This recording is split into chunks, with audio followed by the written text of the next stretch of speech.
continued reading of Harry the Tortoise is on his way. Last week we read chapter 5 where Harry sung his song and dug his way out of his pen, and he's on his way to see Dimmy. Now, chapter 6, entitled It's a Long, Long Road, features a special guest. Look out for Lorna. Seeing Dimmy and eating strawberries will be worth it, but all this walking is hard on my little legs. Singing my song helps me to forget about the struggle of walking all the way to Dimmy and the strawberries. My legs are aching, but my love of strawberries will keep me going. Well, that and being able to see my friend Dimmy as well. Hee-haw, hee-haw, hee-haw. There they go again. Dimmy can definitely sense that I'm on my way. Dimmy knows to be patient. She knows that I am not the fastest animal in the world, but she knows that I'll be there. She will wait for me.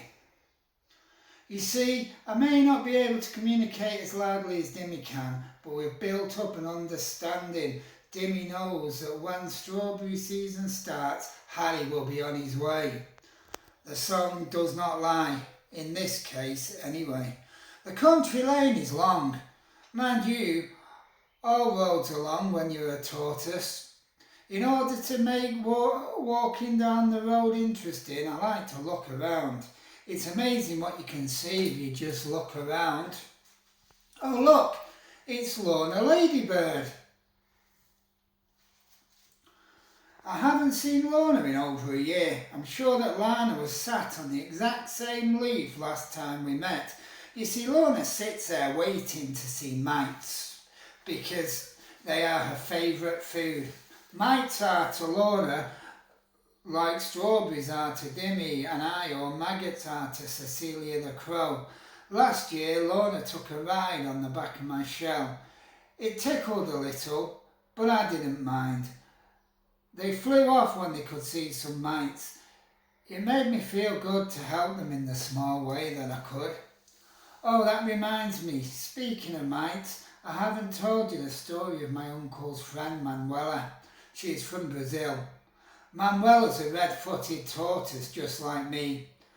I'll get to the mites part later. Just be patient. Anyway, let me tell you, she was a pet just like me. Lenita's a human and Manuela's owner. They were close friends just like Sophia and I are. One day, much to the disappointment of Lenita, Manuela disappeared. I know what you're thinking, how can a tortoise disappear? We are not the fastest creatures in the world. Disappear Manuela did, and no amount of searching helped. With a heavy heart, Lenita lost hope, and they came to the opinion that Manuela was lost and they may not see those red feet slowly pacing around their apartment floor again. Poor Manuela, poor Lenita, I hear you say. I would be upset if I lost Sophia. Don't worry, I know my way back and Sophia won't know that I've gone. I managed to make it there and back last year without Sophia noticing. I'm sure I can do it again. Anyway, back to Manuela and Lenita. They both must have thought they would never see each other again. No amount of searching did any good. Manuela was chalked up as another missing pet. Sad, but it happens, so people say. At the time Manuela went missing, there were workers doing up the house. Lenita began to think that they had simply left the door open, giving Manuela an easy exit, and off she went.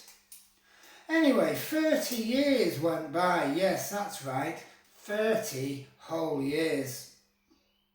Lenita must have a long time before given up on ever seeing her beloved tortoise Manuela again. Sorry, I just need to wipe my eye. I always get a tear in my eye when I remember this story.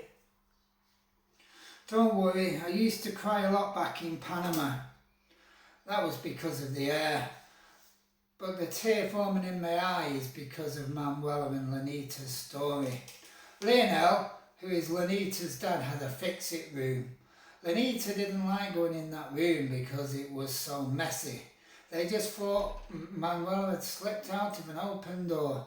However, Lionel sadly died in 2013 and Lenita and the family decided to clear out the storage room. Anyway, as they were clearing out a box and putting it in the front yard, a neighbour asked them, "Are you going to throw that tortoise out as well?" Yes, you've guessed it, Manuela was alive and well. You can imagine the shock and surprise the family felt when they discovered that Manuela had survived after being lost for over 30 years. I know what you're thinking, how can a tortoise survive for over 30 years when they can't have been fed by the owners? Well, let me tell you, whilst having someone like Sophia, as I do, who regularly brings you food is great, it really is, believe me.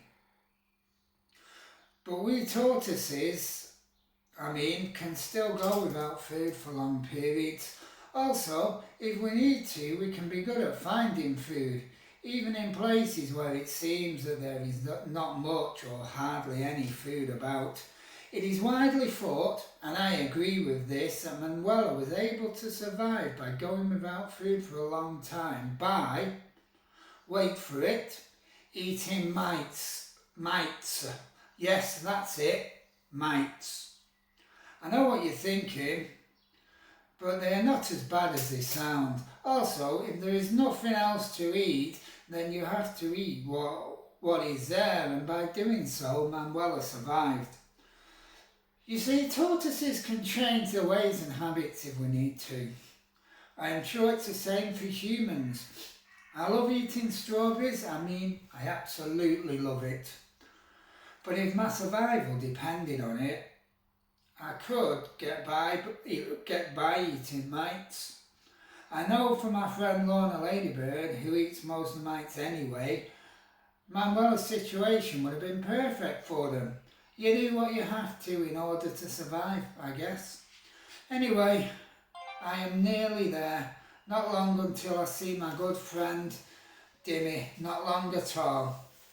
Well, as you know by now, it will be longer than most creatures doing the same journey. Still, the smell of the strawberries is getting stronger, so I must be close. I cannot wait. It's been a while since I munched my way through a tasty strawberry. Anyway, I'd better stop thinking about it because I'll only start drooling. Nobody wants to see me drooling, believe me. What's that noise? It sounds familiar. Caw! Caw! Caw! Caw! Oh no, it's Cecilia the Crow. They have caused me a lot of trouble recently, as you know. I am going to ignore this and be on my way to see Dimmy, who is my real friend. Dimmy wouldn't cause me to fall from a great height, so Celia can caw away. I'm not paying any attention to it, none at all. My opinion is to ignore the noise and it will go away. It is working already. You may or may not know, but we tortoises can be patient when we need to be. This is apart from when it comes to strawberries, in my case, I hear you thinking. You're right about that. I rush more when getting to strawberries is the goal. This is the way I deal with the likes of Cecilia the Crow for causing me to fall from a great height is to not confront them.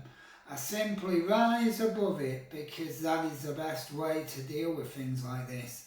As I just mentioned, for sure I will probably point out or give them a maggot like I have done before if the chance to do so comes up.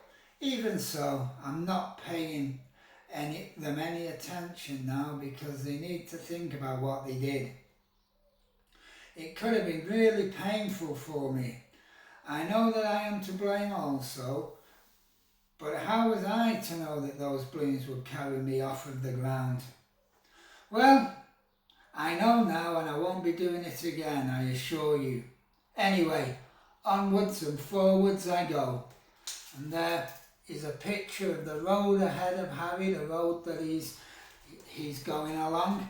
In chapter 7, entitled Ouch, we'll see the continuation of Harry's journey.